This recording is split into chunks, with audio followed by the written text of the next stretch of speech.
street cop or an investigator in my home department back in Lincoln, Nebraska. Unfortunately, that really wasn't what I wanted to do at that point in my life. As far as the amount that I went in court, that was publicized. That was 110,000 British pounds, so not even 1 year's salary, basically.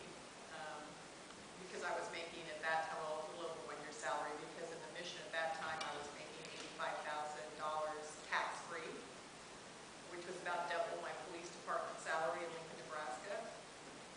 And of course, that didn't really even cover the amount of my attorney fees and living on credit cards for 2 years while I fought this battle, and my kids' college education, which I continue to pay for.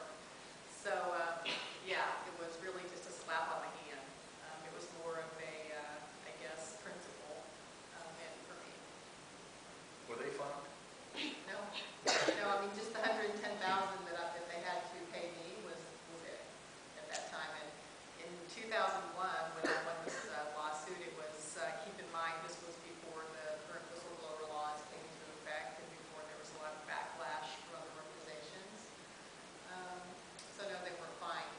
And the gentleman who, after I won my case in court, I was supposed to be testifying in the United States on another similar case for Ben Johnston, who was a helicopter mechanic for DynCorp, who actually had videotapes of some of his supervisors raping young women in Bosnia on the military bases. However, less than 24 hours after I won my case, DynCorp settled with him out of court in the U.S.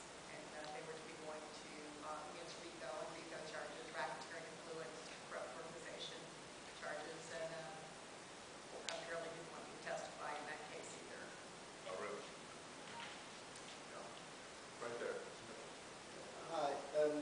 First of all, I just want to express my huge admiration for what you tried to do in Bosnia. Thank you. It's fantastic.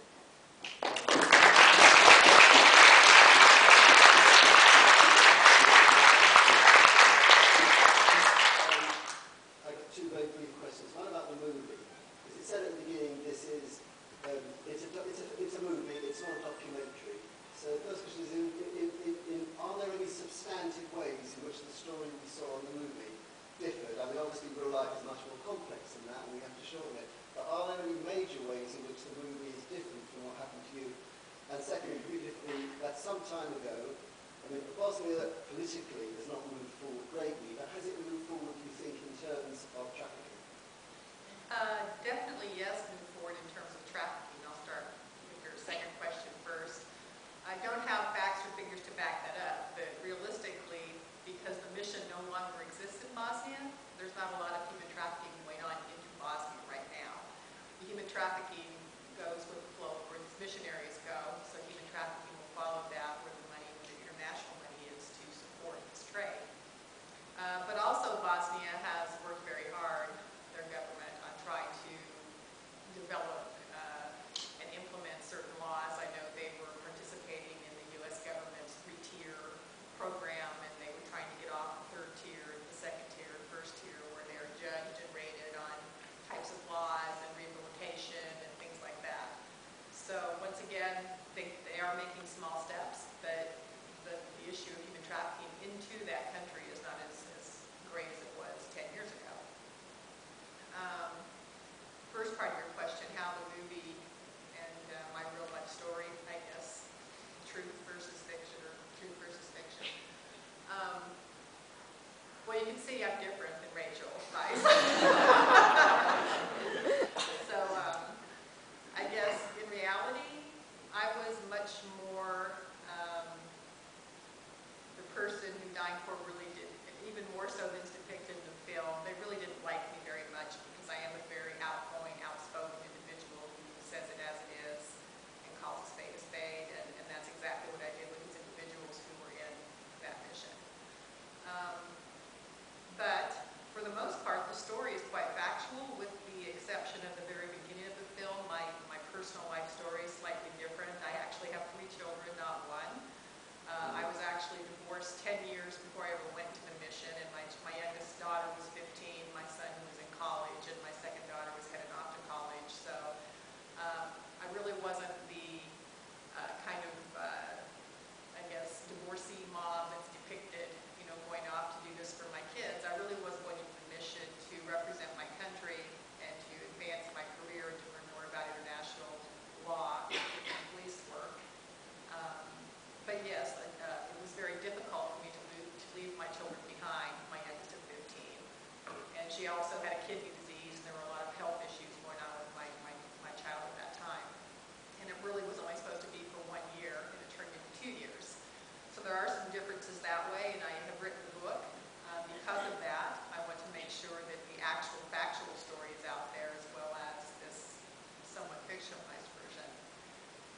manner in which you see the individuals behaving with regard to what I consider very, very high extremes of sexism within the United Nations, not just within their national police, was really outrageous. I thought I was coming from a really progressive police department in Lincoln, Nebraska, believe it or not. Yes, it's farm and ranch country, but we were pretty progressive when it came to cultural awareness, when it came to women's issues on the job, even in 1999.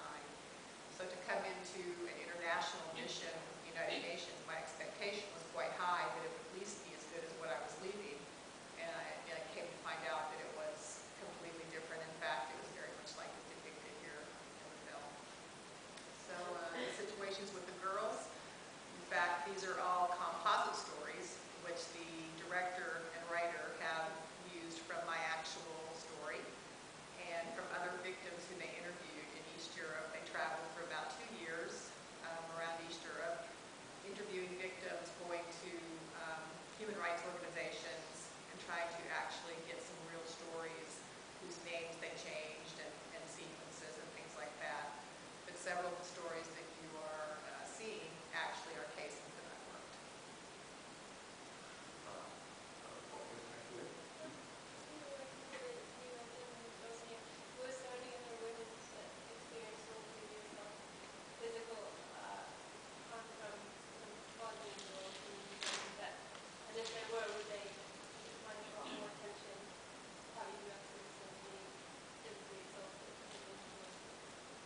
I'm not sure I'm following your question. Maybe I think you're asking if there were other women like myself who were physically assaulted, or Yeah, I'm just wondering if there was ever any abuse towards women within the UN or US citizens within Bosnia that might have brought more light to if there was some.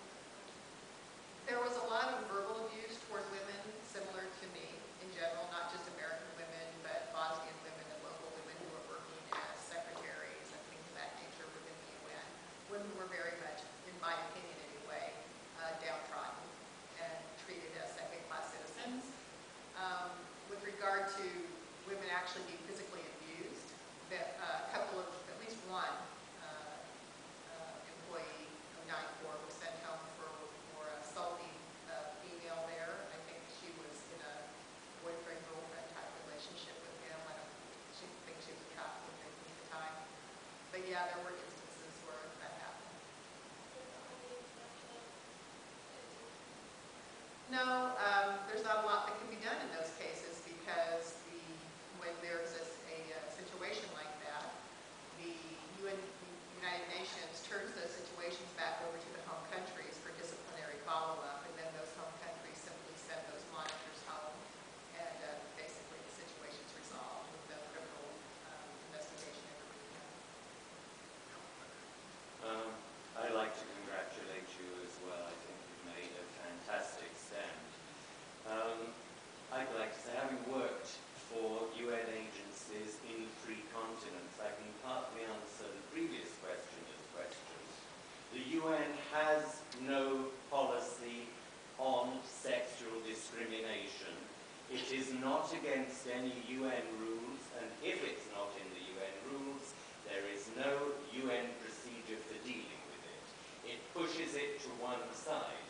When a previous Dutch Prime Minister was accused of sexual harassment when he was working as High Commissioner for Human